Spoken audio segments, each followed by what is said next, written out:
what you call esoteric, mostly hermetic doctrine of information, because hermetics primarily deal with genetics. In the genome is like a long radio station or radio receiver. Like you got a whole bunch of channels, right? But in order to get to the channel you want, you have to know how to align the DNA. The alignment comes in through aligning it with a zodiacal constellation. So this is the origin of the zodiac. The women figured out a long time ago, before they made men, that if a woman or a man, back then it was just a masculine energy or feminine energy came in at a certain time based on the winter solstice, summer solstice, and the two equinoxes. You know when they coming in, and you know what energies you are channeling, right?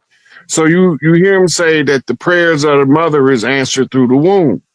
Well, what was your mama praying for when she was gestating you? Because she was programming your DNA. Because they told her she was praying for an outcome in life, they didn't tell her that when you have a child growing in you and you continuously pray or be in a high stated negative emotion, either way, which is ultimate calm or ultimate chaos, that's going to mold your child. Okay. This is part of the sciences that we teach the doulas about when they instructing the mothers to give them back this information that we talking about. So what the mother is doing by bloodline is they literally dialing in the sequence on the genome. And this is when you start getting, it's only so many facial structures. It's 7 specific or key or root facial structures.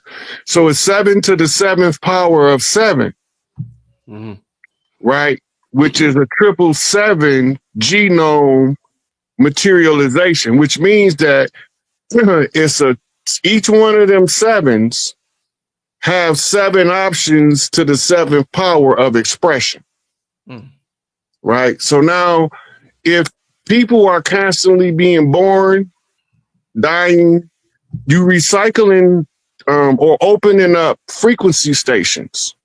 The frequency stations is calibrated from a star system and a specific point in the sky at a specific time of the year.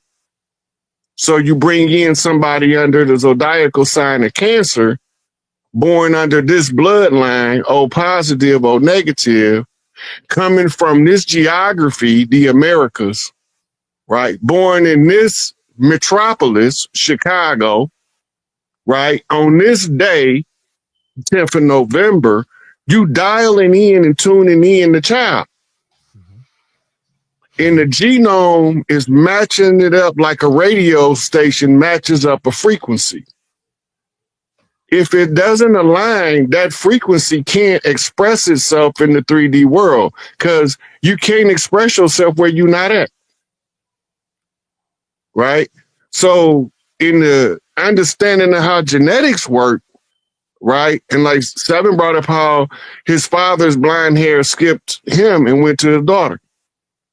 Right? That's called a heritable cross-family flip from the fatherland to the next motherland. And his daughter's mother is okay in her daughter's DNA to receive the inheritance of the father. They call them daddy's girls. Blue house. Right? Mama's girls is red house. That means they straight direct descended down the motherland. They don't give a F about the fatherland's heritable rights over they mama's heritable rights. This is what we fighting these wars is being fought under those two pretenses. Gender heritability is the cause of all war on earth. And the people that's sending everybody to war is not telling them what bloodlines is fighting who. All this is relevant. Barack Obama is a clone of Akhenaten. I heard that. Right? Wow. Yeah. So the boys from Brazil, everybody thought that the Nazis was cloning Adolf Hitler. They wasn't cloning him. Go back and watch where the Thule Society sent the Nazi regime. And when you see where they sent them primarily two places: the Himalayas, led by Rubens, I think it was, and then they sent them into Egypt. Why? Those are the two oldest temple complexes. And so when they got the information, it gave them the genetic download information and the chemical formula to clone a human being that they wasn't supposed to have. And the first thing they thought that Tupac is Tut, so in order to stop him from ruling, we got to reincarnate his father so he can pull rank. But we got to program him where he only worked for us. An antichrist. One who's coming to seize the throne that doesn't belong to him from the rightful heir. Right? A usurper, a Jacobite. And then you get to where we at now. I want to build in right on that because you know, I don't know what's going on here tonight. All I know is we all going. Okay. So check it out in the queue to Corroy. You got all of these different characters, families, and sometimes you got to be the fly on the wall too, because a lot of these families were literally confronted with, as families even in Syria and everything right now are confronted with, are you with Assad? No, hell no, I ain't with Assad. But was walking the other day with Assad. You see what I mean? Meaning that it comes time for, by threat of life, someone will say, hey, did you believe in this? That's why I say, so some Jews became Christian. A lot of Jews became Christians when it's like, hey, was y'all with him? No, we ain't with him. But then, of course, also to remember that King James set up Jamestown, which was a colony, of course, inside the United States. But that also was infringing on Indian territory. And many of those Indians was why your grandma used to say, hey, some of those Indians don't like us either, because they already knew what was also going on in the end of the dynasty. And that's one of the things that I believe that we all have to make sure that we remember is that when you're seeing something at the end, something, life existence always runs this cycle. It's got to plan to take everybody through the whole process to see how you endure. So if you're only judging things based on the end, that's going to be a little one-sided. It's like not really looking at something when it's new and when it's fresh. It's an excellent point. Yes. And then we've learned a lot, is what I'm saying. Well, with those pictures you showed, and you showed King James and the Pope, I gotta ask y'all this. So, all right, I could ask 30 different scholars a question about you show King James about Jesus, right? I'll get 30 different answers. They all might have an aspect of truth to them. So there was a quote unquote debate that went viral with Billy Carson and Wes Huff. And one of the I didn't even get around to watching the whole thing, but one of the things that went viral was a discussion on Jesus and the crucifixion.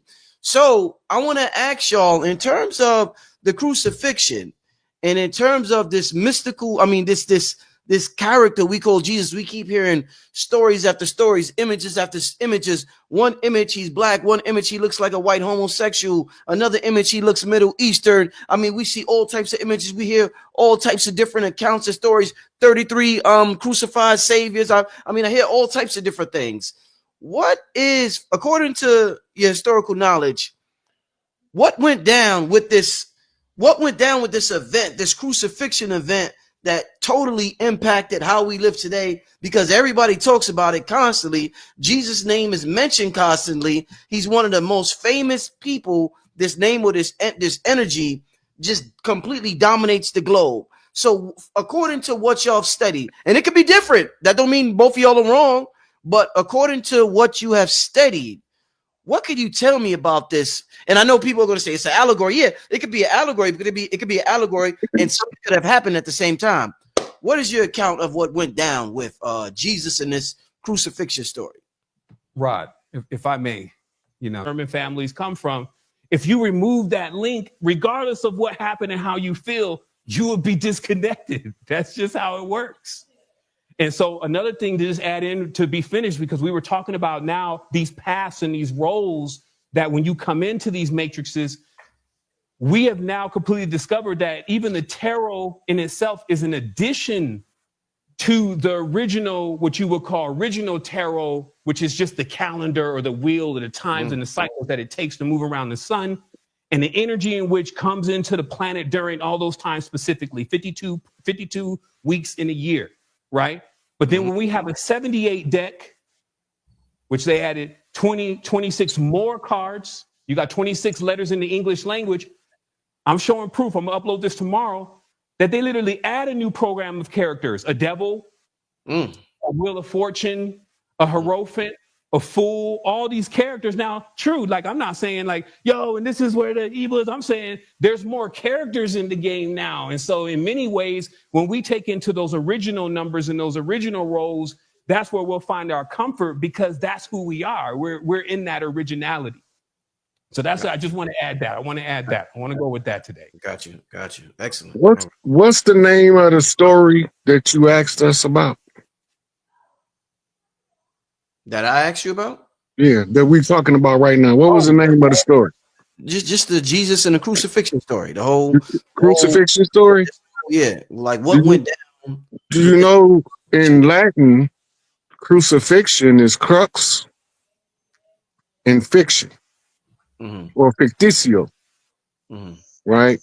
Crux means the center or the key point of something. Right.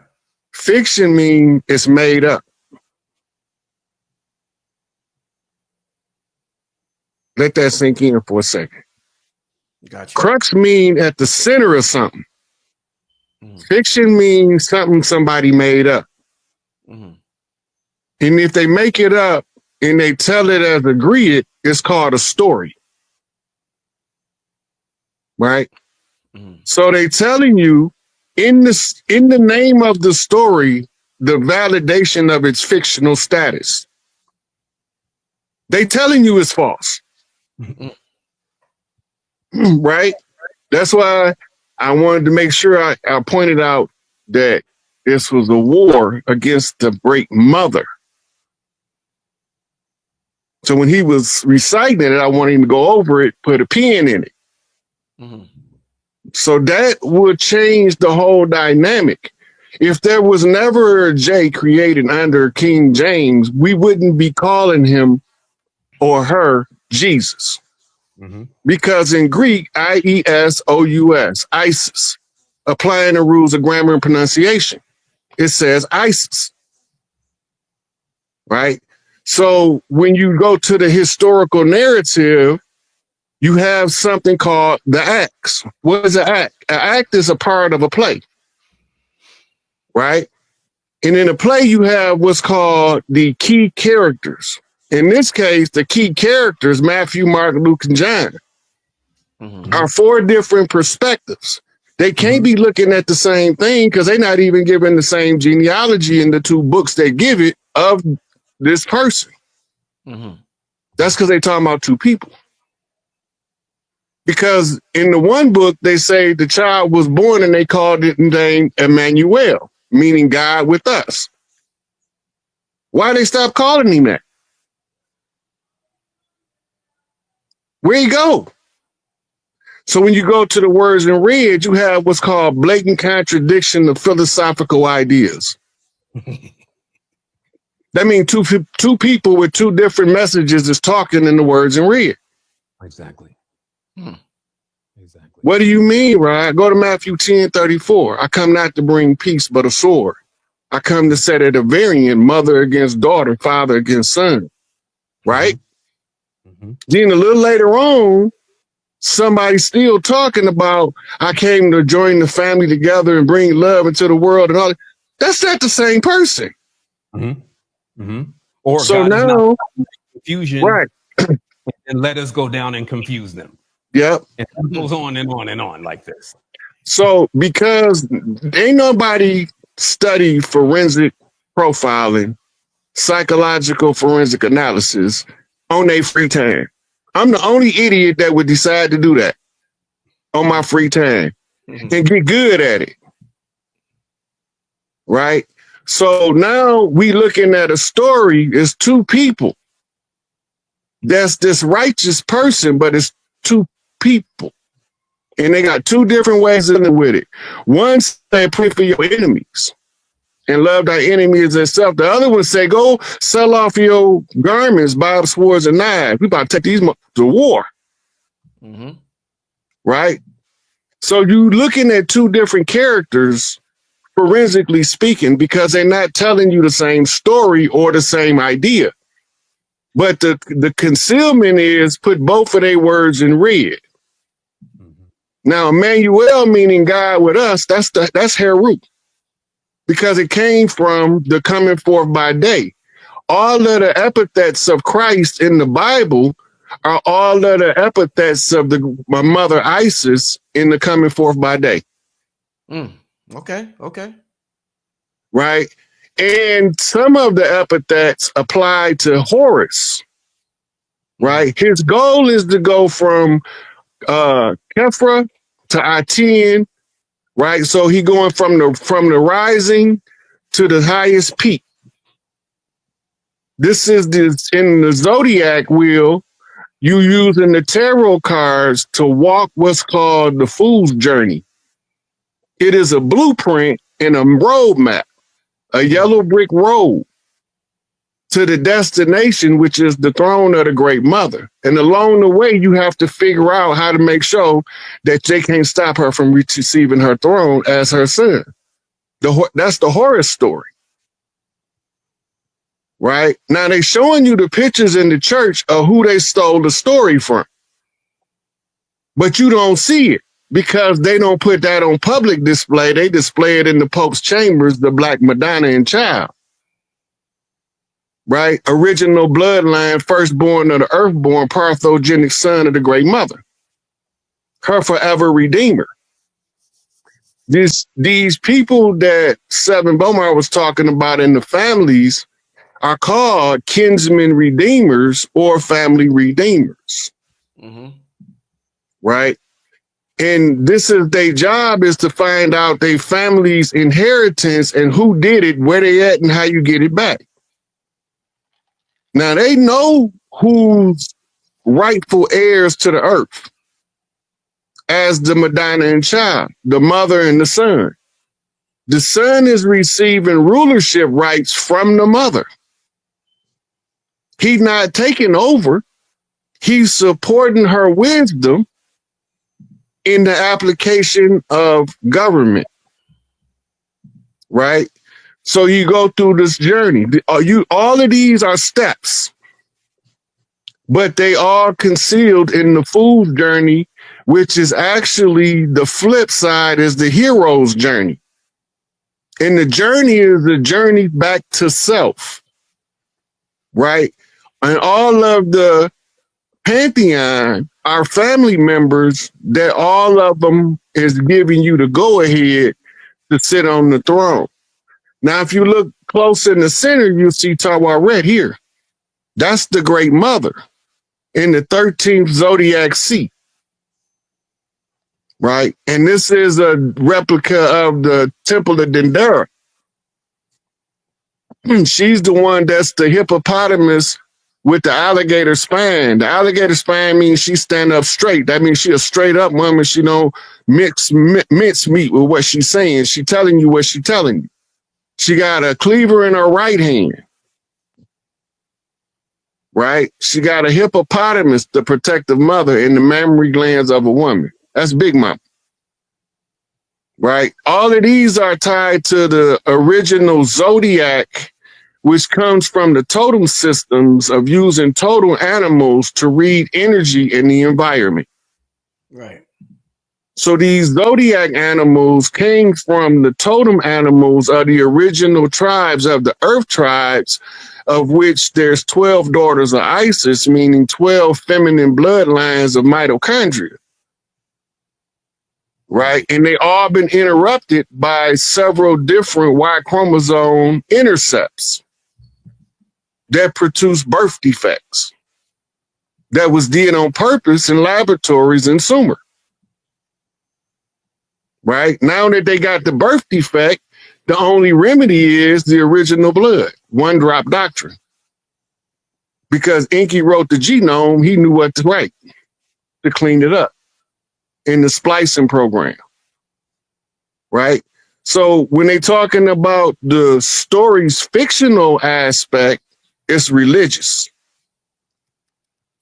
But when you talk about its actual aspect, it's metaphysical and it's science and it's a star map. And it don't got nothing to do with what you believe. It got everything to know with how well can you read the signs. Powerful, powerful. You know, so you're talking about the zodiac, Rod, and Seven put up the picture of the temple of Dendera. You know, man, as we say, this is a divine costume that we're wearing down here. Macabre, there's many names for the vessel. Earth rover. You know, we call it different names.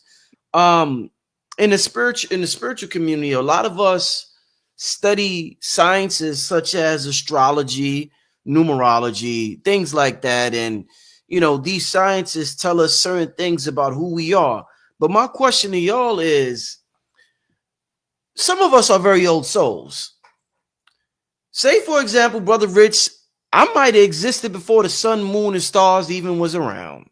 I might have been one of them souls that was around way before the sun, the moon, the stars, Saturn, scary ass Saturn, Jupiter, Venus, Mars, all that shit. I might have been around before all of that.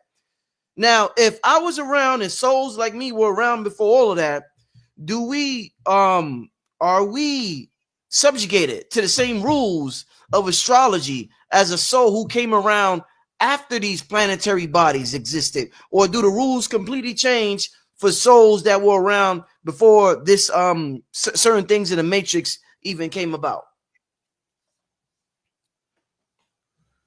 Look, Michael Jordan was 12 years old. You think he could have beat Dr. J in the pickup game? One-on-one? When he was 12, no. Okay, now, when he was 30, right, and you squared him up against Dr. J, now Dr. J is aged, right? And this is the continuation and the passing on of energy.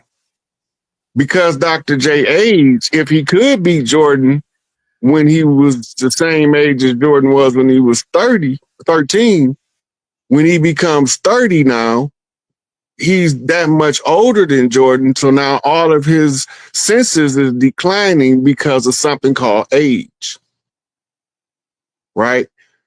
So we looking at a baton passed to self. When you're talking about an individual soul, that's always has to be filtered through an ego. Because when you're not in the physical form, there is no one of us. We are unison. We are together. We the great egregore of consciousness that is creation. But when we take on a physical form, we encapsulate all that into an ego. And the old souls just learn how to use the ego to its advantage better than the new souls. And we called the new souls the snakes, but the old souls was the dragons. The great, terrible lizards, because they can control the manifestation potentialities of this physical form so good, they became spooky and scary like goblins and goons. But that was just another representation of the potency of their power.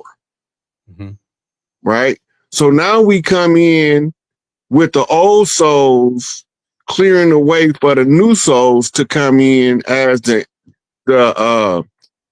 indigo race, which is not going to have anything to do with ethnicity, and it's going to have everything to do with which crystal to control your bloodline. Right? And it's going to be 12 major crystals, and the minor crystals fall under the major crystals, the trickle-down effect. All of it is tied together. So the old soul's responsibility is to come and live the life that to teach the new souls how to live life. Because we're not given an instruction manual at birth, we given amnesia instead. You muted, Rich. No, I said, wow, yeah, talk to him. We giving amnesia instead. That's powerful. God damn it. That's powerful. So how they gonna learn how to live? Yeah. If the family is broken, the individual psyche is broken as he develops. So he's already developing from a broken perspective. So you give them misinformation, the perspective is broken, then you flip the map on them, tell them that south is down and north is up, when it's exactly the opposite. Which twists their east-west orientation. It's subconsciously disorienting the subconscious, so the conscious mind can't navigate the 3D realm without somebody telling it where to go. You need borders set up. You need the velvet ropes to tell you how to walk down on the red carpet, right? But the wild man of the jungle can walk the path without a trail, right? And then he can come back and get everybody else and show them where is the destination.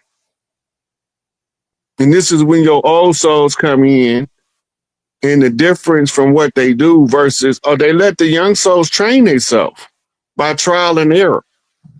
In this case, the youngest souls took on pale skin. So they had to go through a catharsis due to something called an Iceman inheritance, which developed the psychopathic racial personality. You know I'm dropping receipts while I'm talking, right? Them books that explain the whole philosophy of what I'm saying in detail. I just quoted by the title of the book so that the book can give you the further background. Because they don't be knowing I be dropping receipts, but some of the people will look up something I'm saying, and then they'll be able to follow the receipts. So the only way to get rid of the traits that the ice inheritance produces catharsis.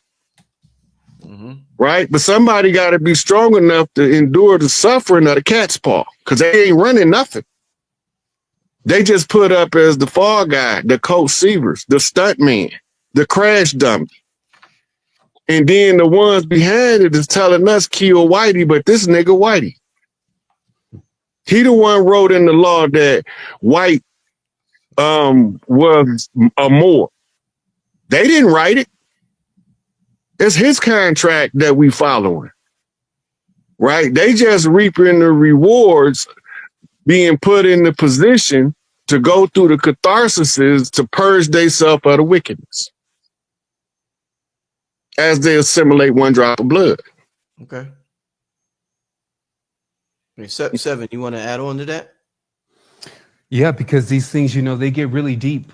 When we really go there, what we're talking about is taking place even outside of time, even thousands and thousands of years of different levels of entities actually taking their sides in either exploiting the situation and furthering the building of the foundation on top of mother, no matter, what the cost is, continuously harvesting different levels of the souls that are here, keeping them in the game longer than they really should be, longer than the lesson.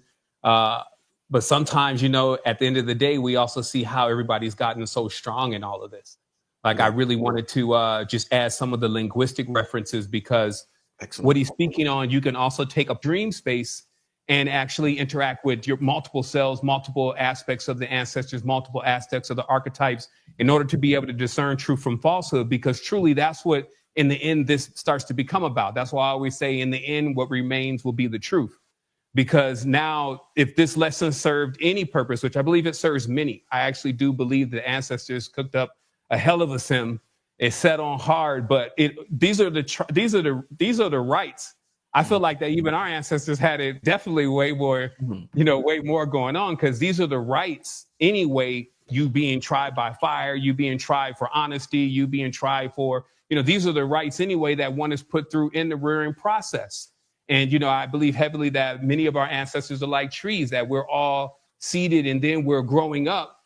But then, of course, just like the parable of the sower, some of the seeds, they wilt. Some of the seeds, they get corrupted. And, that's also all part of the game. And, but it's also very important from a maturity level to still realize when some of that knowledge or some of those ideas or things are creeping up on you and kind of persuading you to do things that affect your big time, because right now still, yeah, they talk about the body being limited in certain ways, but it's where we're at right now. It's the control point in which we're one of the control points in which we're operating from.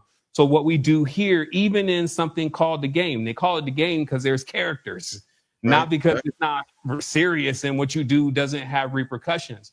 But I still believe the whole process is to really refine and train the souls that are actually coming through it, as long as the guides and the way showers are, still on the path, because every child that even came into this, to a certain degree at least, needed some kind of upbringing, and the better upbringing that child has still actually creates a better being. I know a lot of us have become strong from going through a lot, but when we even see now this new generation, like even, Rich's kids, they're growing up with a father because Rich knows how important it is to actually be there. We just went over a whole session where the father was like, yo, I'm trying to have a baby with the whole world, I'm trying to repopulate the entire kingdom. So, this kind of restoration at the basic level, the family unit and the structures and the ideals in which we believe is really where the great transformation has got to come from anyway, right? So, yeah, I just wanted to add that, man. It's just, I'm enjoying the build. I'm in it. I'm in flux.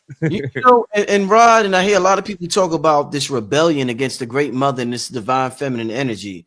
And, if I'm a bad guy and I'm rebelling against this divine feminine energy, I got to look at the most powerful part of this realm, of this matrix, of this game. And the most powerful part, what animates this thing, is something that we call the sun.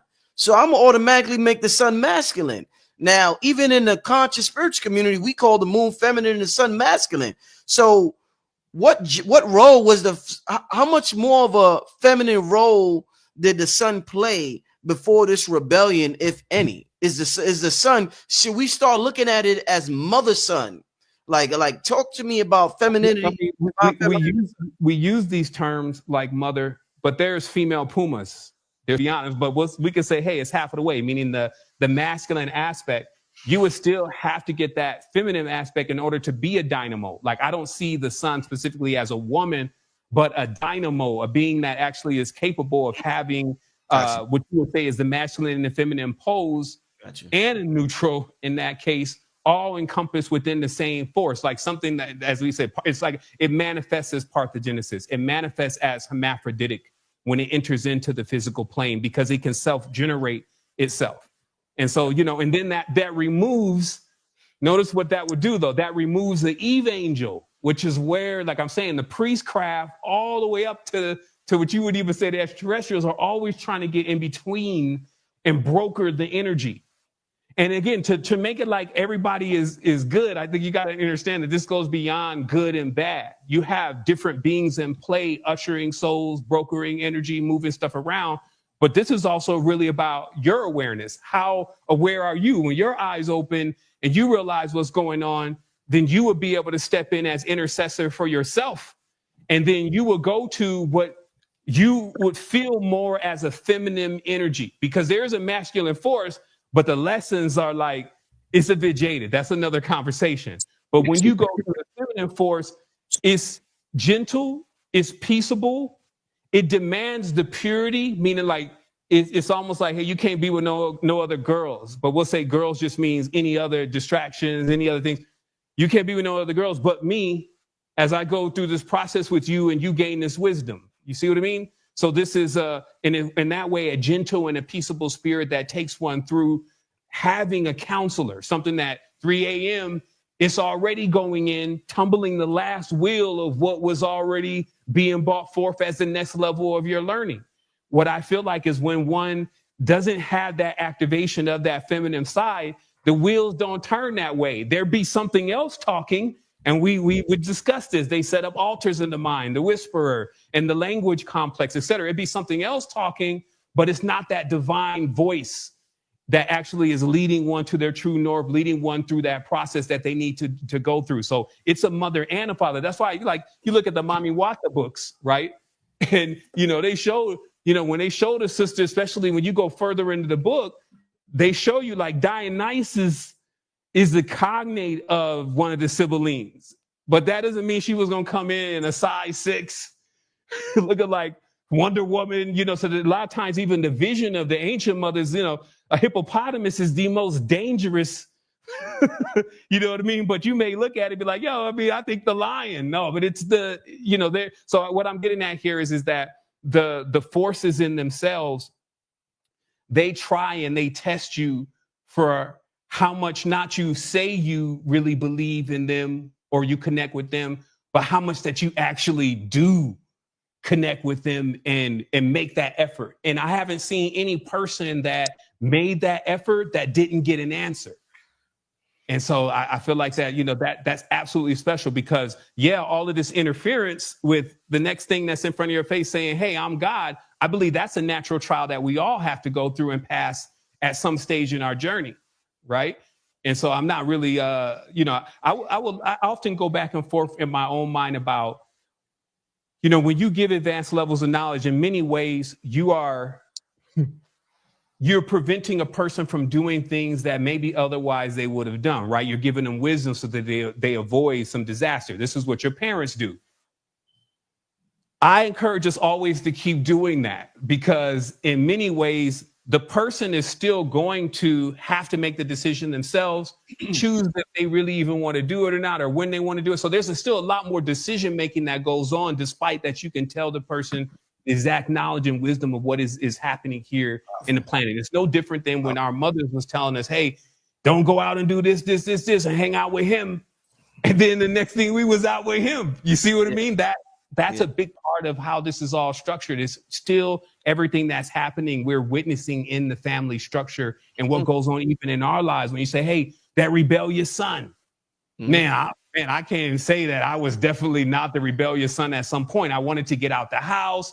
So all these archetypes are still built into the family structure and still actually happening to cause and effect within the world. And we have to also pay attention to, you know, just to that and what roles these things play in that scheme of things. I want to ask y'all.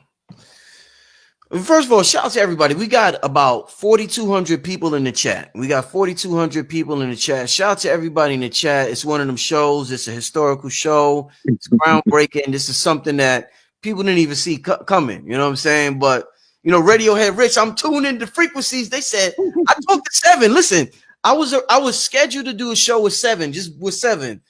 Then I was on the phone with Rod, or something happened with Rod. I'm like, wait a minute. I said, wait a minute. Maybe I should get Rod and 7 together. Because Rod talks about 7. Rod be like, yeah, shout out to 7, blah, blah, blah, blah. I said, wait a minute. Maybe I should get Rod and 7 together on the show. So I asked her, I said, 7, you cool with it? 7 said, hell yeah. Let's go. Let's get it. I'm ready. So that's how it happened. But yeah, legendary. Oh man, amazing show so far. We just passed the hour mark. We're gonna go to the next hour. We're gonna keep it moving to the next hour. Let me ask y'all this, all right? We're talking about the divine feminine, and I started thinking about ancient civilizations. I thought about, you know, when our ancestors were strictly telepathic, no speech, right? Now, I'm saying that to say, let me just preface that.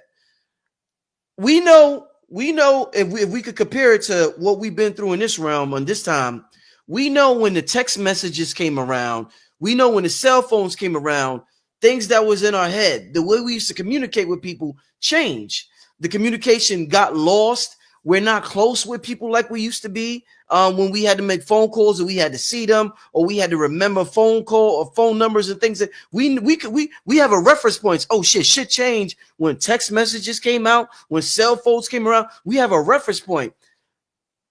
In terms of telepathic civilizations, I'm guessing that's when all this shit went astray, when things changed, when we're talking about all this rebellion and everything, is when we started using language, because one of the main purposes of language, people use that shit to lie. We lie like a motherfucker. We lie to ourselves. We lie to each other. We lie to family. We lie to friends. We just lie.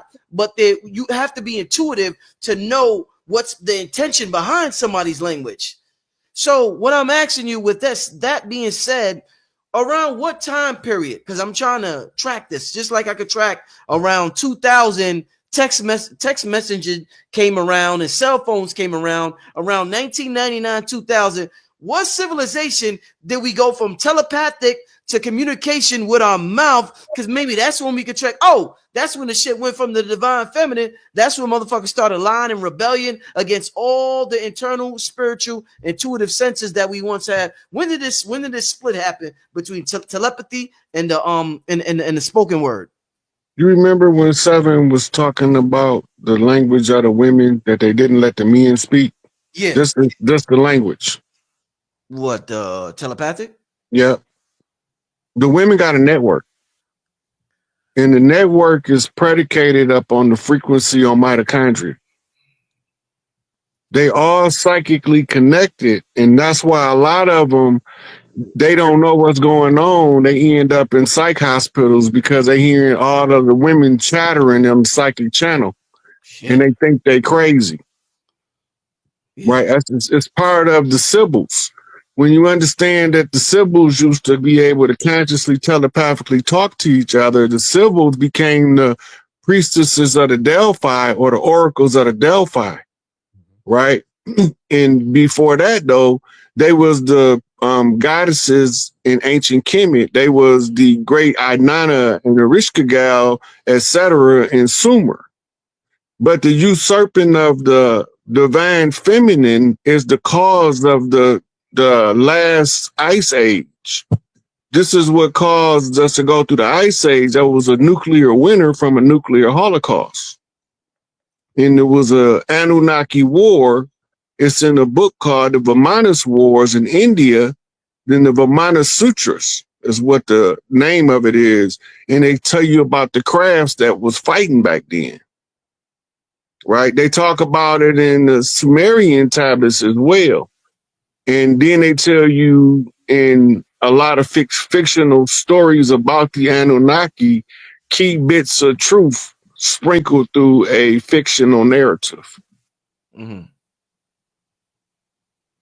I was just showing the epic Atrahasis here because it's breaking down some of those conflicts, but even also putting in space that the Great Mother was the one who formulated even the first humans, mixing them with the God and with the beings that are here on earth, as far as this coming from the text.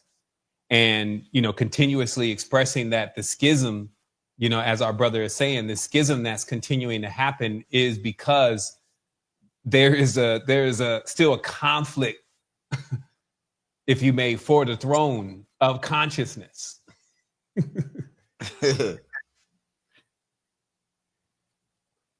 Indeed. Yeah, this is some powerful stuff, family. I want to ask now. Let me put my camera back on. I'm loving your references as Rod is talking.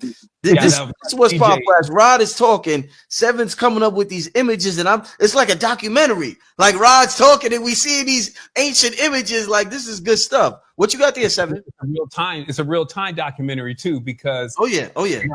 I just want to point out also that, you know, I still find it kind of fascinating that humanity thinks that when it finally finds, let's say, these beings, you know, they got it now slated that God's going to show up, I guess, in some spacecraft, or he's just going to part the clouds, that it's actually going to look like the 3D version of the human now, which I think is a gross mistake, especially with what has already been uncovered in Angkor Wat, and how the temples in Angkor Wat are pointed to Draco, while the temples in the pyramids, of course, we have pyramids pointed towards Orion. But you're seeing amphibians and you're seeing reptilians. You're seeing humans with like the holes that, you know, that lizards have and snakes have on the side. You know, you're seeing breasts, you're seeing elongated heads. And, you know, so basically what I'm saying is, from the accounts, when you go back to quote unquote, you keep going down those ancestral lines, you get really fast into these more of what we would say is first, what they say, the first strand of the DNA, the genetics of the reptilian strand, which they still use. And Rod could break this down because he's studying this genetics, but they use this reptilian DNA even to this very day when they're building a DNA stack. They go to that first reptilian zygote and they start constructing from there. And so, it's really, that's why, the mind has to also be very broad, because this kind of system, and this is like, we're seeing something that looks our size. There's so many accounts, even of the ones in Britain and London being giants. And so when we even put a larger pineal gland, we, like I said, we remove, like Rich saying, we remove phones, and even we remove languages. We have beings that are always tapped into that all there is, because there is no distraction. And, one of the things that was pointed out was how the gods, kind of got a little perturbed of all the noise coming from the humans. And this is, marked in some of the Sumerian texts. Some insight said that was because when the humans start to think things that were outside of even what the quote unquote supreme beings, gods, would be thinking, this was noisy, because we were all tied into the same wavelength. But even the ideas of the males, as it was saying, and just so everybody understands, from the Dogon tradition, it's noted that anytime they went through the birthing process, they birthed in perfection. They made sure that, hey, this being is coming out balanced, or else they removed the being. And that may seem very cruel to you, but since, there's that side and this side, if something comes out over here and it's not perfected, they seen that as a failed experiment.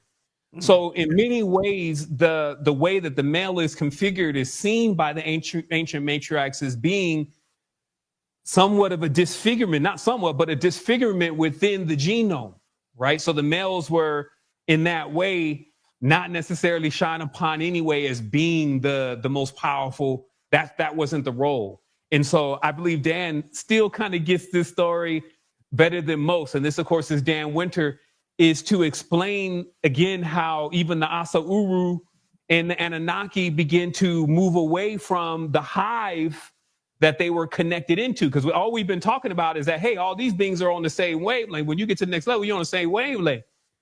But that same wavelength is also what we would even seem to call instinct, what we would even seem to call the hive at times. But this wavelength will also always keep you in balance as we're moving through whatever we're moving through.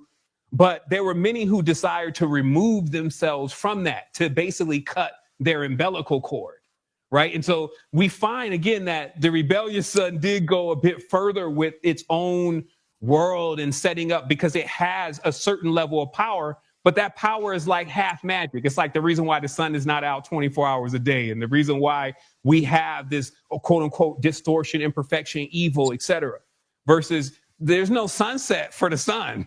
You know what I mean? It's always, if you was on it, because it looked like a boat when you open the third eye and you look at it, it looks like it's moving and everything is going with it, and you're being left in the land, the darkness, if you may, when you see it with the third eye.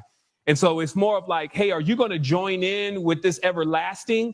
Which is why the love frequency, it's like, it's still a choice. You could love or hate, and you got people really hating. But you can see how ignorant that is, because like, man, wouldn't you want to love, right? But it also lets you know how deep the game is, because even the things that would seem like common sense, like, yo, lift each other up instead of breaking each other down. Yo, stop assassinating everybody, giving them a life sentence. Yo, give them stop worrying and fighting. All those things are not as common. And so thus, I feel like that this is also a place, because they equate it a lot with Sirius, and Sirius's other name is weight, right? And it kind of even lets us know, because we get the scales and we get even a planet called weight, or a celestial body called weight, that balancing out in these kind of things is very important to the ancestors. Judging righteously and this kind of thing is very important to the ancestors. So it's almost like everything that we go through and everything that we experience, what we get from it will be what we earned. And there will be like no cheating or no other way. And, you may even see rich people, but then if you could be inside of their mind, you would see that they're living in the greatest level of terror. There's a whole veil over them. They can't see anything.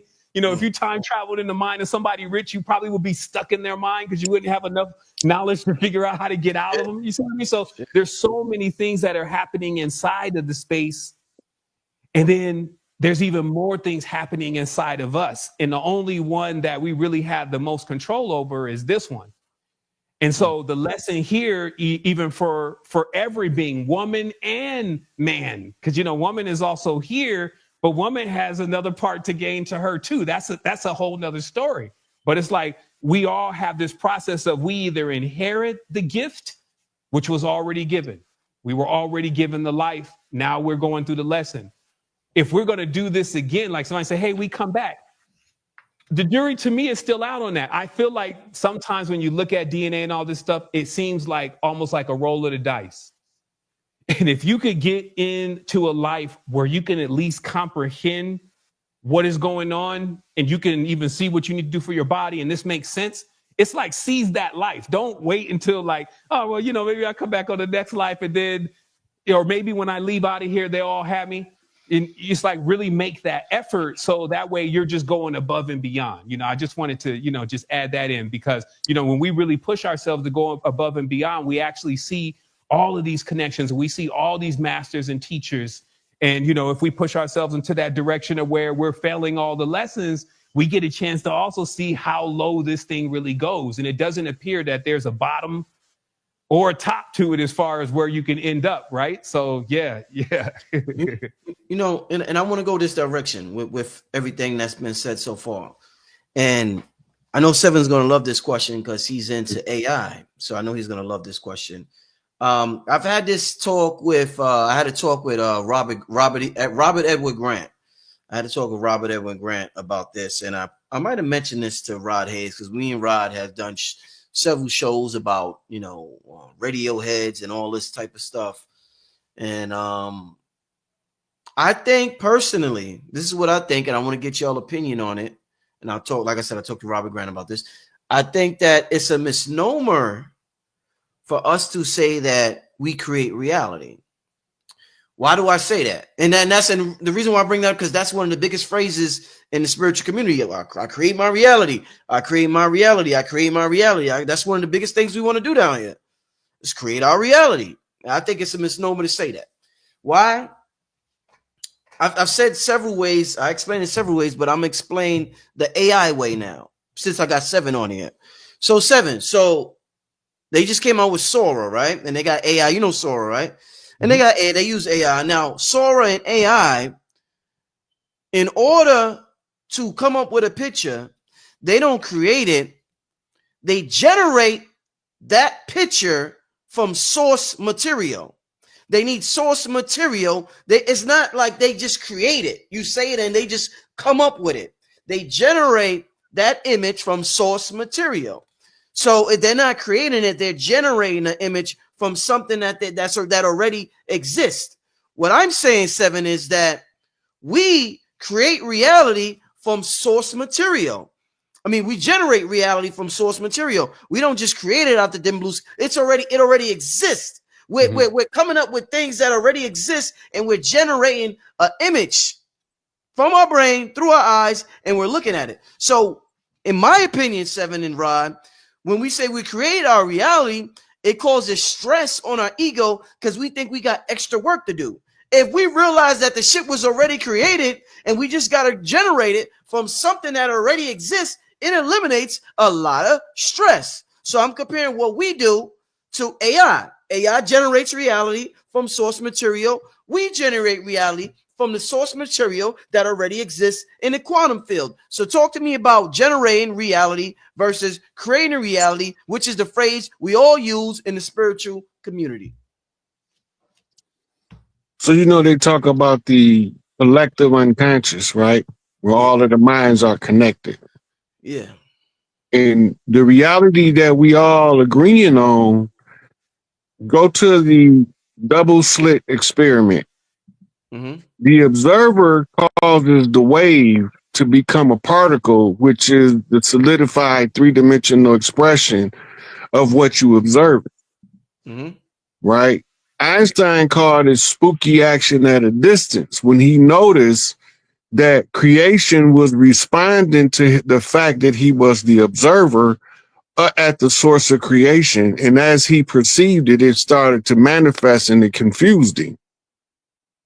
Right? Because this is where you get the concept that we all co-creators of this reality. We have expectations of what we are going to see. And the more unified the agreement to see that expectation manifest, the more likely you is to wake up to that new reality. This is why they say we co-creators with the creator. The generating from source material that AI does, it's just printing based on a set of codes. We are using what's called mind power to affect what was called prima matter, which the Egyptians called noon waters, the sacred waters of creation. And as we look into the water, like Narcissus, remember he looked into the water and fell in love with himself. That was all ego. So you said that thinking like this can damage the ego. That's the goal. Bust the ego so that the inner divinity can shine into the world. So you become your own individual sun. As you walk through the world, let that light in you shine in the world. That's what they're talking about. But you got to get past the ego. The ego is all built by the world around you. It's not the true self. Bust the ego upside the head, right? When you purify the ego in mysticism, you become enlightened by your higher self assuming the driver's seat of the vehicle of the earth, the body.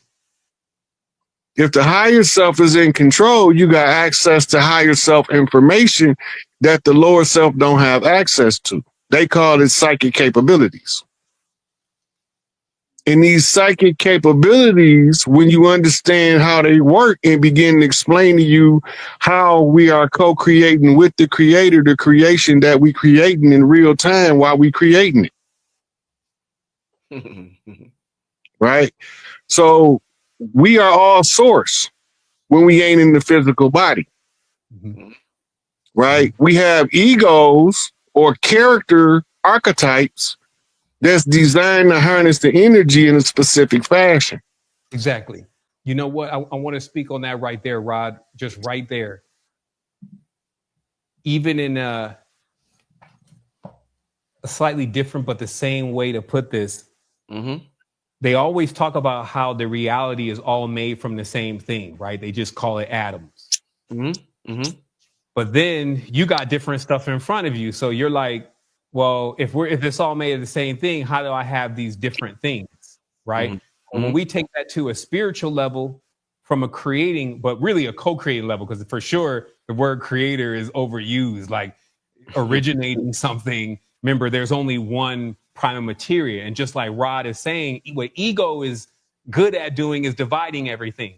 Right? Some the external ego as an like an external sun in a way of generating and separating, and there's always a new one, and you see what I mean? So this is also another way of seeing that, how still though, and this was just an experiment that was done linguistically that I had conducted, is seeing how many letters in the English language are actually the same as another letter in another language, like the B and the V in Spanish versus English.